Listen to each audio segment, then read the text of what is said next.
পদ্মা সেতুতে non stop electronic toll collection সিস্টেমের আওতায় আমরা লাইভ পাইলটিং শুরু করেছি আজকে থেকে।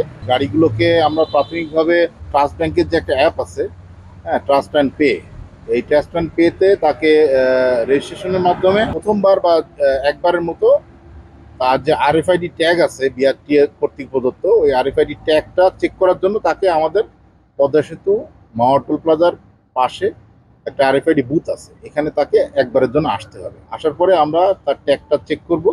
ট্যাগটা চেক করে যদি ওকে থাকে তাহলে আমরা সিস্টেমে তাকে নিয়ে নিব এবং সে নন স্টপভাবে এই ডেডিকেটেড লেন দিয়ে পার হয়ে যেতে পারবে। আমাদের এই সিস্টেমের যে একটা লাভ হচ্ছে, সবচেয়ে বড় লাভটা যে আমাদের হবে যে প্রত্যেকটা গাড়িকেই আরএফআইডি ট্যাগও থাকতে হবে, মানে তাকে ডিজিটাল নাম্বার প্লেট তাকে থাকতে হবে।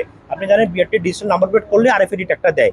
এর মাধ্যমে হবে কি, যদি এটা সে ইউজ করে, একে তো সে নন স্টপ পাবেই, সাথে সাথে যত বেশি গাড়ি করবে তত গাড়িগুলো কিন্তু বাংলাদেশের ডিজিটাল নাম্বার প্লেটের আওতায় আসবে, যার ফলে স্বচ্ছতা থাকবে, একটা ট্রান্সপারেন্সি থাকবে দুই সংস্থার ভিতরে। এখানে এসে আমাদের যে সময়টা আর কি ব্যয় হয়, আমরা ওয়েট করতে হয়, এটার ওয়েট করা লাগবে না।